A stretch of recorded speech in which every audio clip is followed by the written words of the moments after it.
beliau menjelaskan orang yang dapat rezeki batin, yang dapat rezeki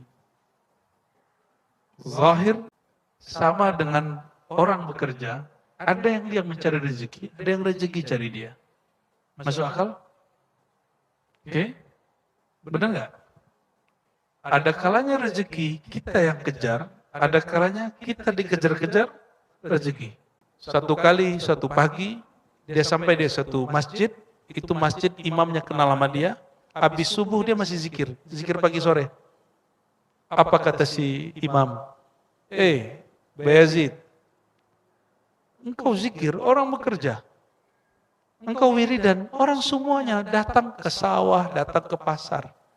Mereka mencari makan. Kamu zikiran, kamu makan apa hari ini? Keluargamu makan apa hari ini? Ini sindiran siapa? Imam. Imam Abu Yazid langsung ulang sholat subuh. Qadaan. I'adah. Apa kata dia? Sholat di belakang orang yang tidak percaya kepada kesempurnaan Allah Maha memberi rezeki, sholatnya batal. Untuk teman-teman yang menonton kajian ini, jangan lupa bersalawat kepada Nabi kita Rasulullah Muhammad sallallahu alaihi wasallam. Allahumma salli ala Muhammad wa ala ali Muhammad. Bapak Ibu bekerja lama dengan orang yang baru bekerja, itu tabungannya beda nggak? Ada orang yang baru bekerja, tapi dia bekerja di tempat yang lahan yang basah sekali. Lahan yang sangat banyak duitnya. Maka tabungan dia banyak. Jika dia berbagi, pasti dia mampu berbagi banyak.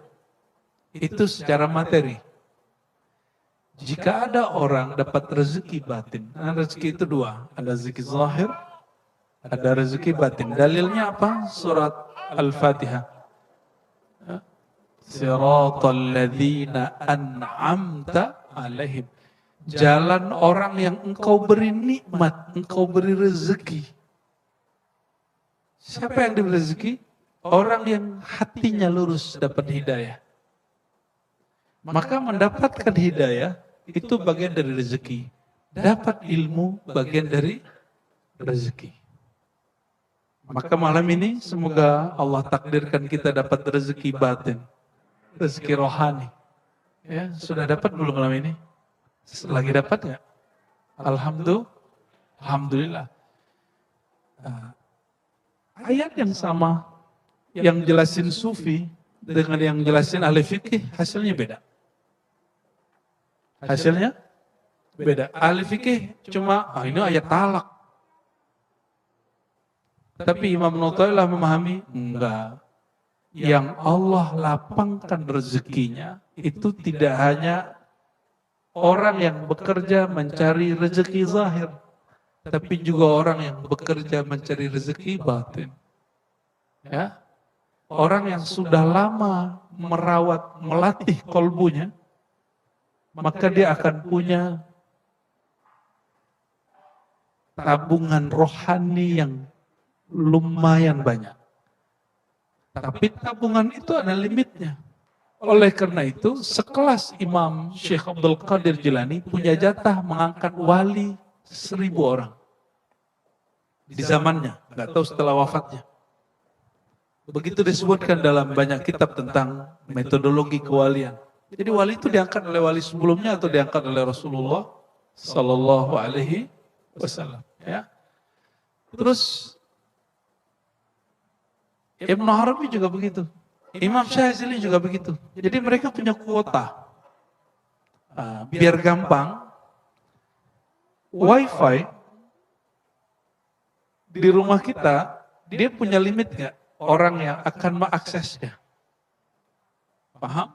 Maka satu server, dia punya limit untuk bisa mengcover berapa orang yang akan terhubung kepadanya. Itu baru zahir. Tapi kelihatan nggak sinyal itu? Ada yang bisa ngeliat sinyal? Bayangkan hari ini sesuatu yang zahir itu nggak kelihatan memata dan orang bisa percaya. Kenapa orang tidak percaya ada wali Allah bisa memancarkan sinar nurullah? Dan sinar itu juga ada jatahnya. Dia punya kuota juga. Ya, jika dia tidak terhubung kepada maha server, Sayyidina Muhammad SAW, maka kuotanya akan habis disedot orang. Maka guru-guru itu lelah bukan karena bekerja. Dia lelah karena disedot rohaninya, ilmunya, waktunya oleh murid-muridnya. Jadi lelahnya bukan lelah fisik, dia lelahnya lelah batin. Itu bedanya. Coba perhatikan guru. Guru sekolah capek nggak? Orang di sawah capek nggak? Sama-sama lelah, tapi lelahnya beda. Nah, kelelahan ini yang mesti difahami. Dosen, siapa yang dosen? Ngajar kampus, capek nggak Pak? Pulang-pulang capek? Panas badan. Itu sama kayak nyangkul. Karena kerja otak itu lebih kuat daripada kerja badan. Ya, yang Pak dokter, yang praktek, kalau lagi praktek deg-degan awal-awalnya. Oh itu sama dengan orang nyangkul. Bedanya yang nyangkul nggak perlu mikir berat-berat. Dia tanam, dia tunggu 3 bulan. Ya, beda kalau ada Pak dokter ini. Beda dengan dosen. Beda dengan orang-orang yang punya pekerjaan yang limitnya lebih dahsyat. Baik. Lalu ayat berikutnya, surat At-Talaq ayat 7, masih di ayat yang sama. وَمَنْ قُدِرَ عَلَيْهِ رِزْقُهُ. Ya. Dan orang-orang yang qudira itu orang yang telah ditakar rezekinya. Itu harfiah-harfiahnya. Tapi secara maknawi, orang-orang yang disempitkan rezekinya, artinya dia belum tahu cara mengisi tabungan rohani. Apa yang harus dia lakukan? Ya, mereka mesti datang kepada servernya. Dia mesti datang ke tempat bekerja. Kalau belum bisa menciptakan pekerjaan, kita kerja sama orang. Ya. Kalau belum bisa menyembuhkan diri sendiri, kita cari dokter. Kalau belum mampu membuat pintar diri sendiri, carilah guru. Nah, maka di sini beliau menjelaskan, orang yang dapat rezeki batin itu mursyid. Yang dapat rezeki zahir itu orang kaya. Ya. Lalu kemudian murid-murid yang kemudian batinnya miskin, dia wajib mencari guru. Sebagaimana seorang yang tidak punya kemampuan, dia wajib bekerja. Ya. Oke, kita lanjut. Hikmah yang ke-31. Ihtadar rahiluna ilaih. Kok beda suaranya, Bang? Nomornya beda ya di sini. Ihtadar rahilun. Jadi ada 2 jenis orang yang bermakrifat. Yang pertama, murid. Murid itu dari kata iradah, dia mencari makrifat. Yang kedua, murad. Murad itu ilmu yang cari dia. Ilmu yang cari dia. Sama dengan orang bekerja, ada yang dia mencari rezeki, ada yang rezeki cari dia. Masuk akal? Oke? Benar nggak? Ada kalanya rezeki kita yang kejar, ada kalanya kita dikejar-kejar rezeki. Itu perkataan Sayyidina Ali. Rezeki itu 2, kadang kau mencarinya, kadang kau dicarinya. Oke? Yang jomblo-jomblo sama. Jodoh itu bagian dari rezeki. Engkau mencari atau dicari. Ya, jadi yang jomblo-jomblo nggak usah kemudian ke kuburan dulu mau cari ilham. Pakai kalam Sayyidina Ali ini, ya. Allahumma shalli ala Sayyidina Muhammad.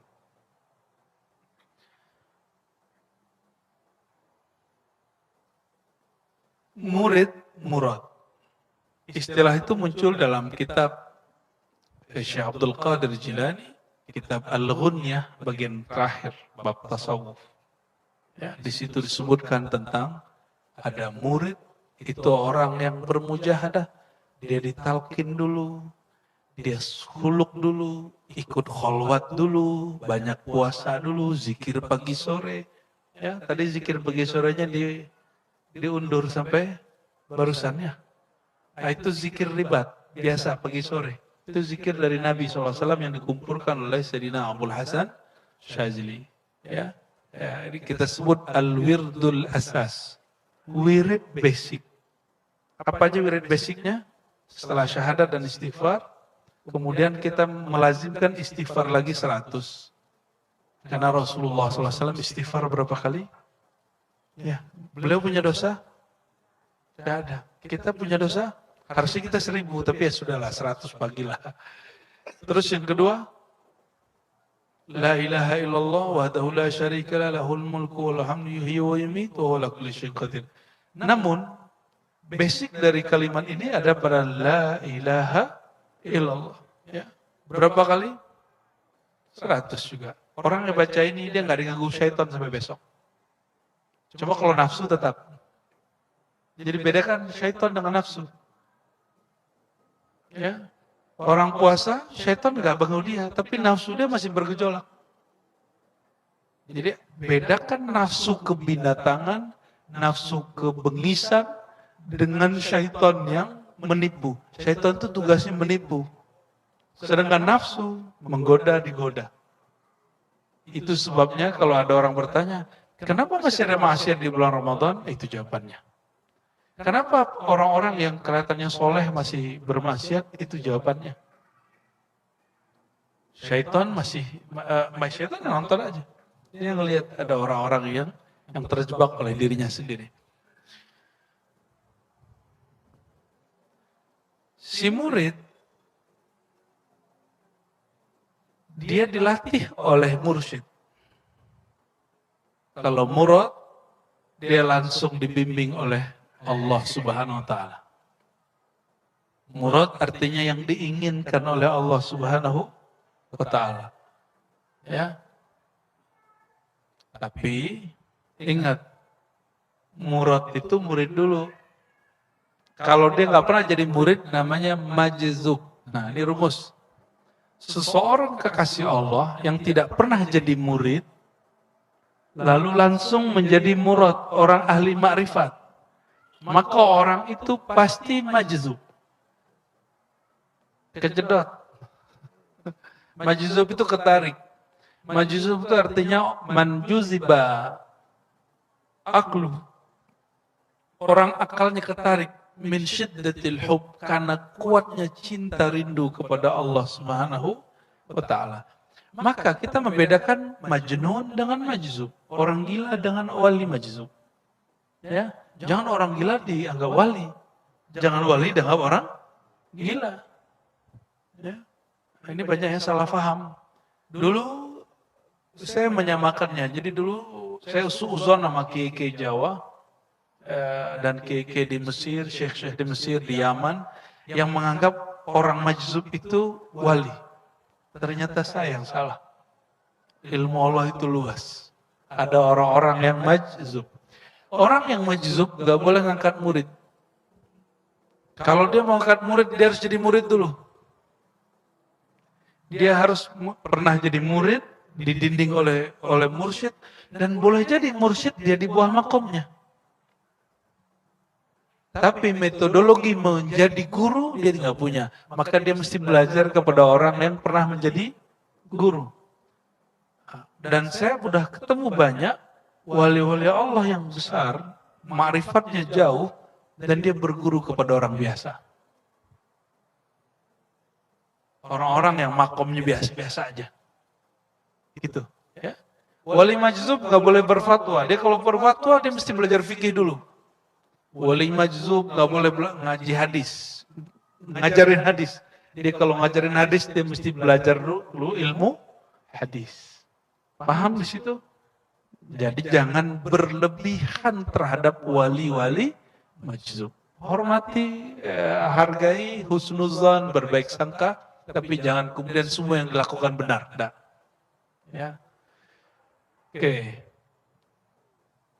Ada yang lebih sempurna. Wasilun majzub. Murid jadi murad dan dia majzub. Maka akal dia sempurna, batin dia bercahaya, dia kenal Allah, kualitas iman dia, cinta dia sama dengan wali majzub, tapi akal dia mampu untuk mengontrol kegilaan orang jatuh cinta. Orang jatuh cinta itu gila. Maka al-hubbu junun, itu kalam orang Arab. Cinta itu gila. Dan yang lebih menggilai adalah cinta kepada Sayyidina Muhammad SAW. Adakah orang yang lebih gila daripada Sayyidina Abu Bakar yang semua hartanya dikasih ke Nabi Muhammad SAW? Kita kalau ngeliat ada nih, ini antum, semua hartanya dikasih ke gurunya. Itu pasti orang bilang itu orang gila. Kena hipnosis gurunya, kena sihir, kiainya, mursyidnya, pasti digituin. Pasti gitu. Untungnya Sayyidina Abu Bakar tidak hidup di zaman orang seperti kita. Ya, maka beliau tidak disebut gila. Tapi kecintaannya itu jika hidup di zaman sekarang disebut gila. Ya, rahimallahu Sayyidina Abu Bakar radhiyallahu taala anhu. Ya, semoga Allah meridhai beliau. Beliau telah mengajari cara orang cinta dan berkorban dalam cintanya. Ada sahabat yang nggak punya harta. Paman daripada Anas bin Malik, namanya Anas bin Nadar. Tadi pagi kita bahas Riyadhus Shalihin. Dia korbankan jiwanya untuk Nabi Muhammad SAW. Ketika perang Uhud, tubuhnya lebih dari 80 tusukan. Sehingga wajahnya tidak dikenali kecuali oleh saudaranya sendiri. Saking hancur tubuhnya. Hanya untuk menjaga Nabi Muhammad SAW. Gila gak itu? Maka al-hubbu junun. Oleh karenanya, supaya gak gila-gila amat, ya, disebutkan kul in kuntum tuhibbunallah fattabi'uni. Katakan jika kamu benar-benar cinta menggila kepada Allah, maka ikuti syariatku.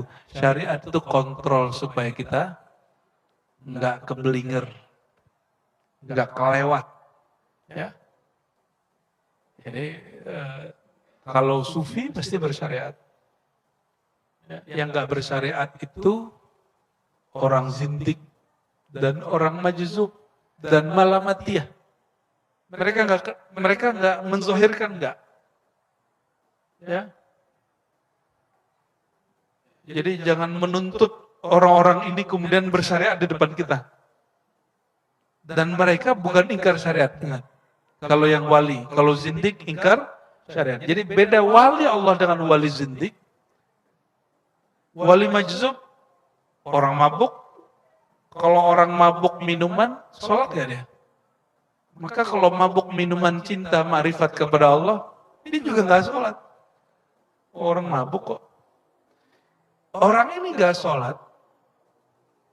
Yang satu lagi juga gak sholat. Bedanya apa? Satu kekasih Allah, satu zindik. Satu dia mengingkari syariat, yang cinta kepada Allah tidak pernah mengingkari syariat. Ini perhatikan ya. Jadi batalnya kewalian seseorang kalau dia mengatakan untuk apa sholat. Ya, ini mah gak ada sholat 5 waktu, Tuhan dalam diriku. Udah sholat kena deh sudah. Kalau ada orang mengingkari syariat satu huruf saja dari Quran, kafirun zindik, ya, murtad, sudah selesai. Dan tidak ada saya ketemu sufi, bahkan malamatiyah, beda ya. Ada wali sufi, ada wali malamatiyah, wali majzub. 3 wali ini tidak pernah ingkar kepada satu huruf Quran pun. Ini sejauh yang saya temui di perjalanan rohani. Ya. Kembali ke sini.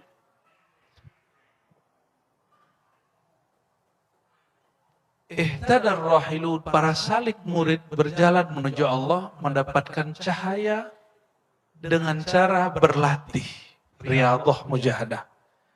Ini sering kami sampaikan, saudara-saudariku. Satu kali para imam salafus saleh ini, seperti Abu Yazid, ya, beliau bicara hal yang sama, Junaid bicara hal yang sama. Ya. Apa kata mereka? Kalau murid melihat kita sekarang, pasti mereka jadi zindik dan fasik. Karena mereka mengira Jadi wali Allah itu cukup duduk-duduk, nongkrong-nongkrong, ngopi-ngopi. Nongkrong di goa gitu ya. Murid-murid kan gitu. Apa kata beliau? Seandainya mereka tahu apa yang kami lakukan sebelum kami sampai ke makom ini, mereka tidak mungkin menjadi zindik. Bahwa para Abu Yazid itu punya amalan jalan kaki setiap hari mencari masjid.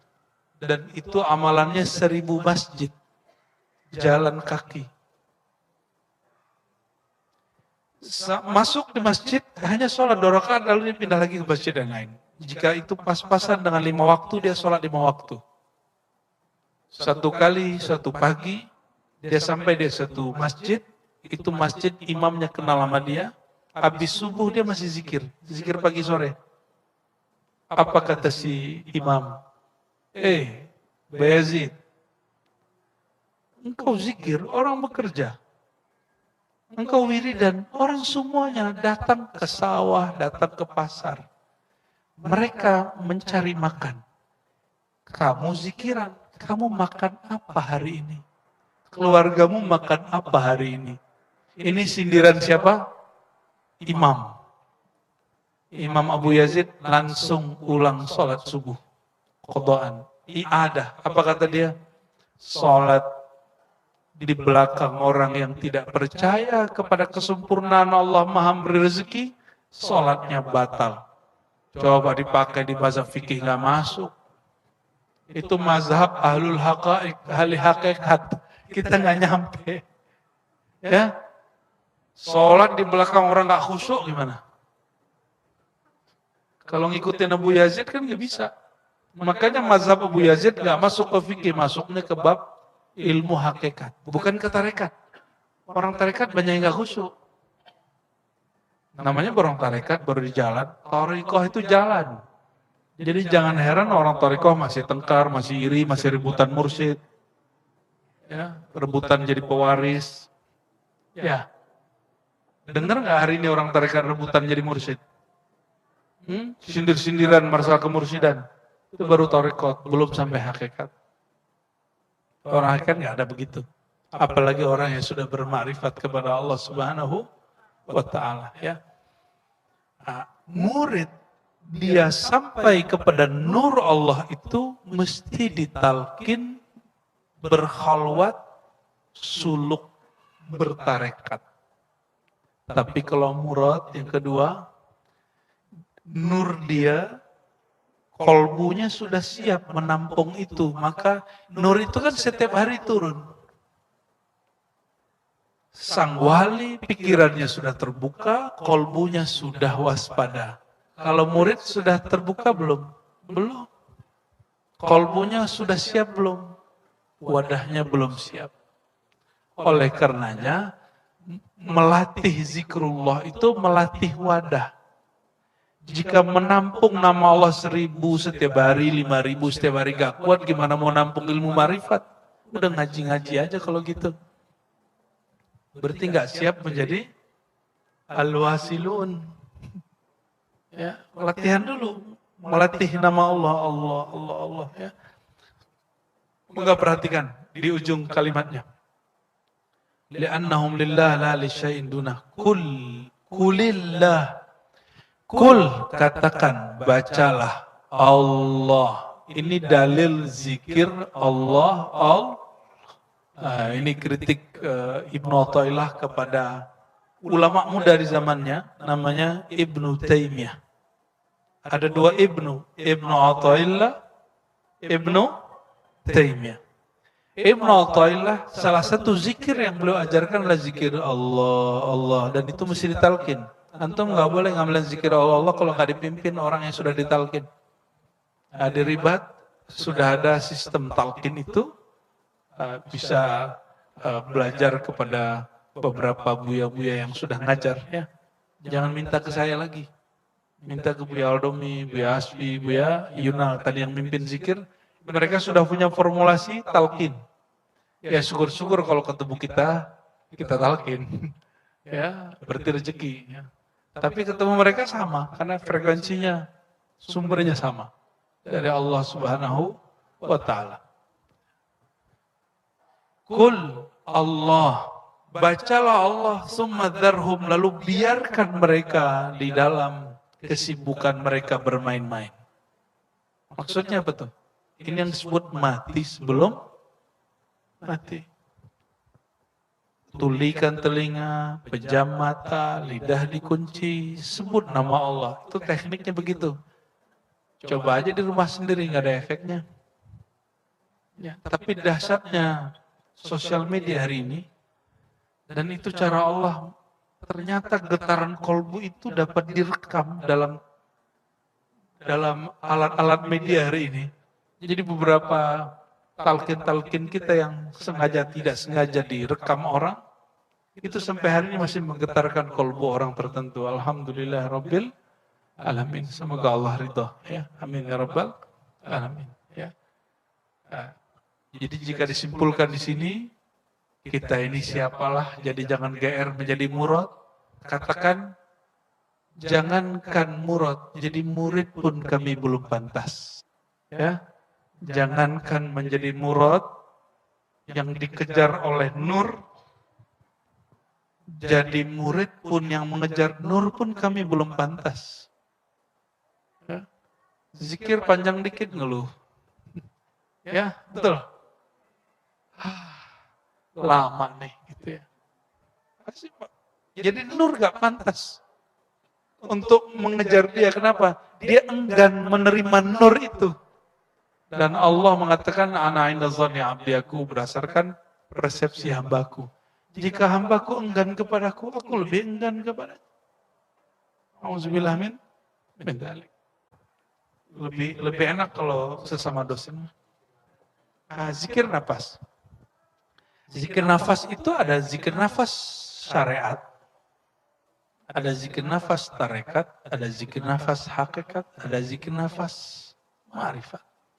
Yang itu namanya zikir nafas tarekat. Masih pakai angka dan menyebut. Nafas, tahu nafas? Nafas, itu nafas? Ya. Coba kalau nggak nafas 1 jam, bisa hidup? Berarti nafas ini berkait dengan sifat hayat. Hayat berarti hidup, bukan hayat ini dayat namanya. Hayat itu spirit kehidupan yang Allah tiupkan, itu yang Allah tiupkan dalam diri. Jadi isinya ruh itu salah satunya adalah nafas. Maka penghubung ruh kita dengan ruh Sayyidina Muhammad SAW, ruh Sayyidina Muhammad dengan zat yang menghembuskan nafas itu adalah si nafas ini. Ya. Zikir tadi menghubungkan nafas zahir dengan nafas batin. Belum kepada Rasulullah, belum kepada Allah itu sendiri. Ya, itu mesti zikir basic. Ya. Kalau ini bagus, baru nanti ke depannya lebih bagus. Jadi fokus pada situ. Ya. Nah, nafas itu bukan ajaran Hindu, bukan ajaran Buddha, itu ajaran ulama-ulama wali Allah, dan itu dianjurkan. Ya. Ini mohon maaf, ini saya walaupun bukan dokter, tapi saya pengamal zikir nafas. Ya. Di saat orang lemas, kita nggak lemas. Apa rahasianya? Zikir nafas. Ya. Zikir nafas itu memberikan nutrisi untuk zahirnya paru, karena paru-paru itu harusnya dia diisi lebih banyak dari orang nafas biasa. Coba Bang Dik dari tadi kan enggak, dikit aja.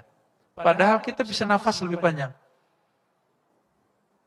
Kenapa orang ahli zikir yang mengerti nafas tidak perlu banyak tidur? Karena duduknya berzikir setara dengan tidur. Orang tidur, bisakah tidur tanpa rileks? Dia gelombang otaknya harus sampai kepada titik rileks baru dia tidur. Orang-orang yang berzikir, dia bisa tidur di dalam zikirnya. Inilah dia orangnya. Tapi cuma sekali seumur hidup dia nyampe begitu. Ya, Orang melihat dia bangun, tidur, tapi dia ngerasa saya nggak tidur. Itu zikir nafas, cuma saya nggak kasih nama ke Bang Dik sebelumnya. Ya, zikir aja, suruh zikir aja, dalamlah, patu-patu aja. Alhamdulillahirabbil alamin. Zikir nafas itu dia ke paru, dia ke jantung, tapi yang paling penting kepada kalbu. Itu yang paling penting, ya. Makanya guru-guru kami dulu yang ahli zikir itu jarang yang asma, ya. Jarang yang asma. Rata-rata asma itu belum belajar zikir nafas dan belum latihan. Ya, yang asma-asma latihan zikir nafas, ambil talqin kepada guru tarekat yang ada di kampung. Ya, di mana kita tinggal. Insya Allah Allah sembuhkan. Ya, karena itu dianjurkan sekali. Ya, dianjurkan sekali. Kita ini sudah tahan napas waktu takbir Allah Akbar. Tahan napas. Ya, waktu sujud tahan napas, jangan napas lagi sujud. Itu ada debu-debu banyak. Ya, jadi kalau mau sujud tahan, ambil nafas sedikit lalu tahan. Baca subhanallah bihamdi subhanallah. Gitu. Orang-orang tertentu ngambil ilmu nafas dari sholat, lalu mereka olah menjadi zikir anfas. Ada torikot anfas. Itulah torikot Qadiriyah, Khalwatiyah, Samaniyah, dan sebagian yang ada di Naqsybandiyah, Syazilah itu ada yang pakai anfas, nafas. Nah itu boleh. Itu bukan ajaran Hindu, bukan ajaran Buddha. Emang ada Hindu baca hu Allah? Hah? Ada nggak? Ada nggak Hindu baca zikir Allah Allah lagi nafas? Nggak ada. Terus siapa yang mengatakan zikir tanpa nafas sama dengan semedi? Bentuk duduknya boleh sama. Sama. Kita kan makan cara nyuapnya juga sama orang Hindu. Apakah saya jadi Hindu? Jadi kalau duduk zikir itu memang paling enak duduknya lurus, kepalanya lurus begini ya, atau duduk biasa. Zikir aja, napas, rileks. Tahu-tahu khotbah udah selesai, Bang Dik masih ngorok ya kan. Disebutkan di hikmah yang ke-9, beragamnya jenis amalan zahir itu disebabkan keberagaman anugerah yang batin dari Allah Subhanahu wa ta'ala. Jadi zikir ada zikirnya macam-macam, karena rahasia yang Allah simpan di dalamnya juga beragam, dan itu dapat menghilangkan kebosanan. Bahkan rasa hambar tadi hilang. Rasa hambar tadi hilang. Maka saya menyayangkan, mohon maaf hari ini boleh jadi disebut zaman stagnan orang bertorikot. Orang fikih aja ada fatwa yang diperbaharui, masa torikot tidak diperbaharui? Kita masih ngajarin torikot zikir untuk orang yang ketemu zikir itu 100 tahun yang lalu. Padahal ulama seperti Syekh Ahmad Khatib Sambas, dia meramu zikir itu sesuai dengan zamannya. Ketika sekarang muncul zaman baru, kita harus sesuaikan. Jangan kemudian dibiarkan begitu aja, zaman kita sudah beda. Anak-anak hari ini, gak usah anak-anaknya. Bapak ibu ini kan pusing anak main handphone. Saya jawabnya sederhana. Kalau kamu kasih contoh depan anakmu, kita nyontohin megang handphone berjam-jam depan anak, terus kita mengeluhkan anak kita main handphone. Kan lucu. Ya, sama dengan itu barangkali. Wallahu a'lam bishawab. Ya, jadi zikir anfas lanjutkan. Ya, jangan berhenti di zikir anfas, tutup dengan sholawat, kalau enggak kebakar. Ya, kasyaf itu sangat diinginkan oleh semua orang yang belajar zikir. Kasyaf artinya tersingkapnya sesuatu yang tertutup.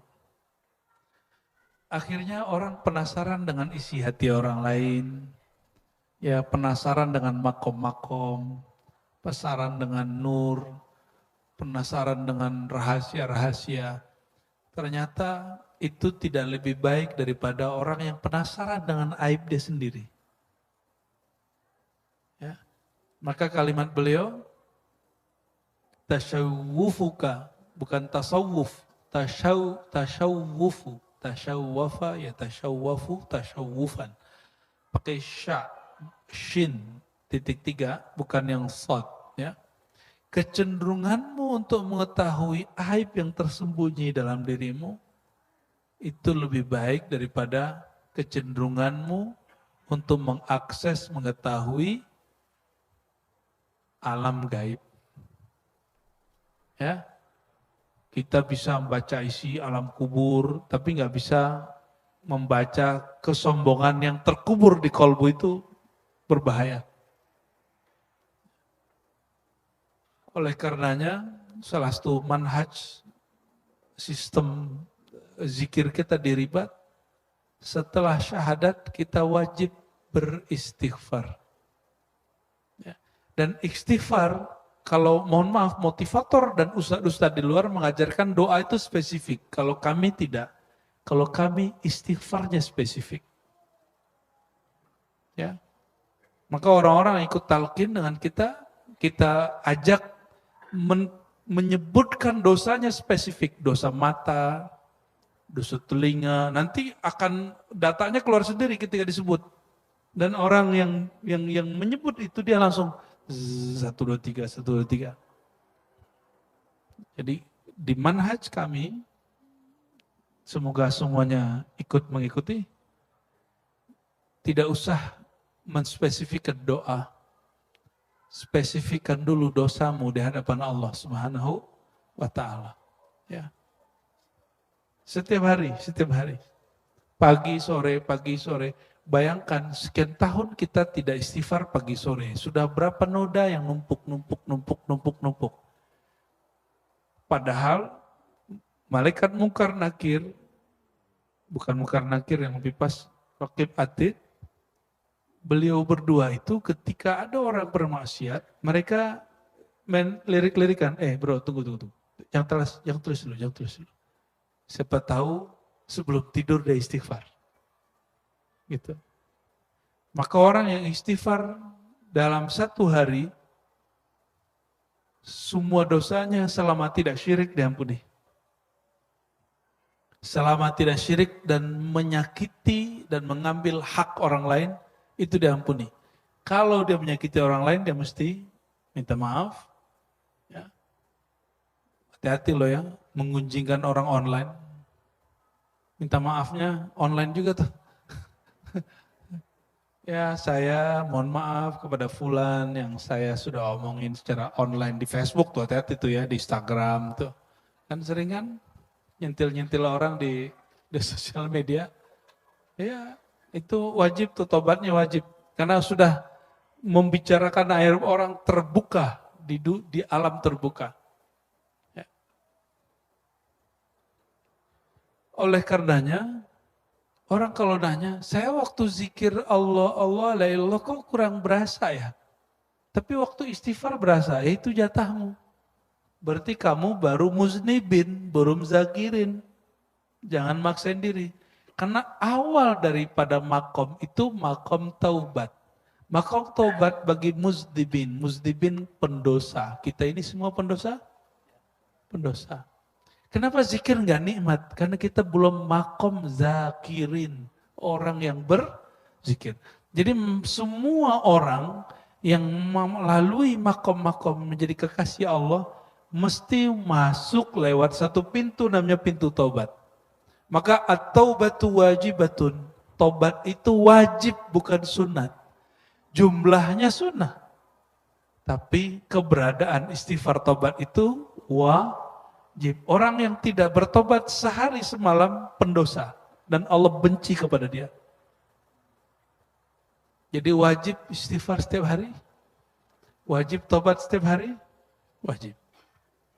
Ya. Apalagi ya, ketika kita mendapatkan Nabi Muhammad SAW istighfar 100 setiap hari, kita nanya, apa gerangan Rasulullah punya dosa? Ya. Sayyidah Aisyah mengatakan, ya Rasulullah, kenapa engkau masih sholat sepanjang itu? Zikir sepanjang itu, sedangkan engkau sudah dijamin, diampuni dahulu, sekarang dan nanti. Apa jawaban beliau? Aku hanya ingin menjadi hamba yang suka menghargai dan berterima kasih kepada Allah Subhanahu wa Ta'ala. Jadi sholatnya Nabi bukan sholat bayar hutang. Nabi sholat itu sholat berterima kasih kepada Allah Subhanahu. Itu yang disebut sholat syukur. Ini dalil sholat syukur ada. Bukan hanya sujud syukur. Ini namanya sholat syukur. Ada di Sahih Bukhari, Sahih Muslim, Nabi mengatakan, apakah aku tidak boleh mengekspresikan rasa syukurku kepada Allah Subhanahu wa ta'ala. Kita boleh sebut itu dengan sholatus syukri. Sholat kesyukuran. Ya, itu salah satu amalan Nabi Muhammad SAW. Jadi saya kasih tahu kepada antum, amalan Nabi itu setiap hari tobat, syukur. Tobat, syukur. Itu aja tiap hari. Yang lain-lain ngikut. Itu ruhnya akan langsung terbang kepada makom-makoman yang lain. Orang kalau sudah istighfar, tobat, Allah akan siapkan kendaraan rohani untuk dia sesukanya Allah Subhanahu wa ta'ala. Dikasih dulu syukur. Kalau syukur, la azidannakum. Akan aku tambahkan makom-makommu. Orang yang bersyukur dengan nikmat zikir, Allah akan tambahkan kenikmatan berzikir itu. Orang yang bersyukur dengan nikmat majlis, Allah akan tambahkan nikmat majlis. Orang yang bersyukur dengan harta, Allah tambahkan harta. Nah, tinggal pilih. Syukur kita sudah lengkap atau belum? Orang yang bersyukur dengan ilmu, Allah kasih dia ilmu laduni. Karena Rasulullah SAW adalah orang yang paling banyak bersyukur, maka ilmu beliau nambah setiap detik per detik per detik per detik nambah terus. Maka ulama yang syakir, syakur, itu ulama yang ilmu laduni ada pada dirinya gak berhenti. Mau dapat laduni? Laduni itu ilmu gak perlu belajar. Langsung Allah yang ngajarin. Itu babnya cuma satu, syukur. Tapi ingat, yang ngajarin syukur siapa? Guru. Berarti awalnya ada guru dulu. Maka kita berterima kasih kepada guru. Orang tidak disebut bersyukur jika dia tidak berterima kasih kepada orang yang mengajari syukur itu.